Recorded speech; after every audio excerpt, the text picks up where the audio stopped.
Let's make this scrap yarn MooMoo quick, easy, and fast. First thing you want to do is pre-prepare your scrap yarn. This will save you so much time. This is my joining method. If you can cake your yarn, just cake it. I didn't do anything specific.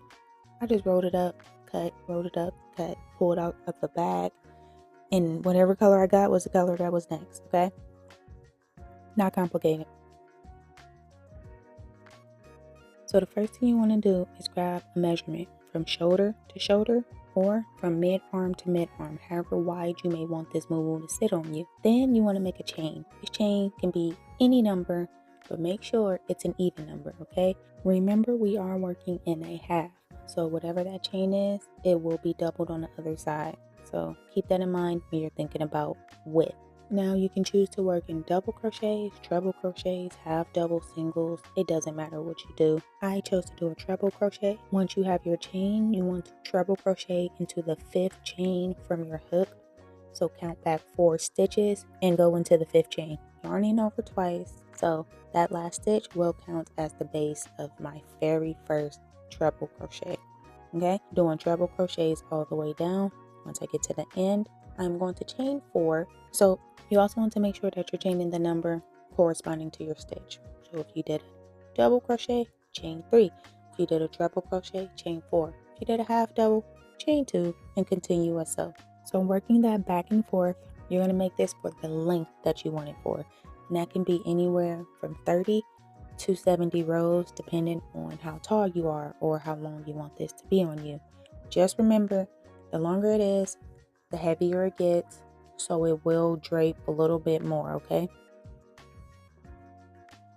So once you find your length, you're going to make sure that you leave enough room for your neck hole. If you have an even number, just make sure you're even on both sides. If you have an odd number, try to fit that odd stitch within your neck hole, okay? It's not a big deal if it's an odd number. It is what it is. So from here, do your preferred stitch on one side until your midpoint of where you want your neck hole to start. Make a chain across however many chains you're skipping, and then continue whatever stitch you used on the other side.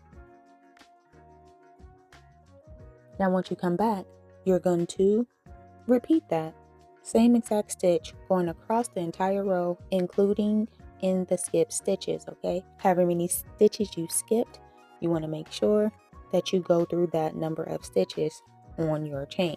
Once you're done, you want to make sure that you have the same number on one side that you have on the other, okay?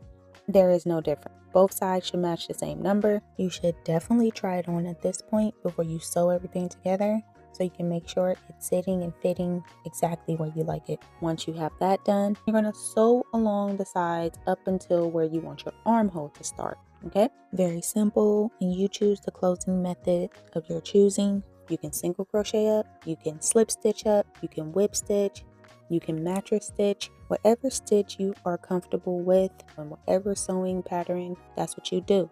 So you leave enough room for your arm after you have checked everything and made sure everything is where you like it. And once you are done with that, it is time for you to officially try it on. So flip it inside out and try it on. So what I'm going to do is bring in my daughter's doll because I can't make this whole big thing in my size, you guys. Not for the time frame that I have it in. Okay, so once you get this on, it's just as simple. It should sit. It might be a little stiff because I did use mostly acrylic yarn. There is some cotton yarn throughout my scrap yarn MooMoo, but the majority is acrylic. So once you have it on and you have checked it, that's it. It's just that simple. I didn't do anything extra. I did not go around and line my neck. I didn't go around and line my arms. I left it just like this because this is what I'm wearing in the house all the time, okay? If you do want your yarn to kind of sit and get a little bit more softer, what I did was wash it and I hung it up to dry. So I just let it air dry, or I put it on a hanger and it just draped as you see in the video. So it's many ways to do it. This is just how I did mine. So if you have any questions, let me know, and happy crocheting.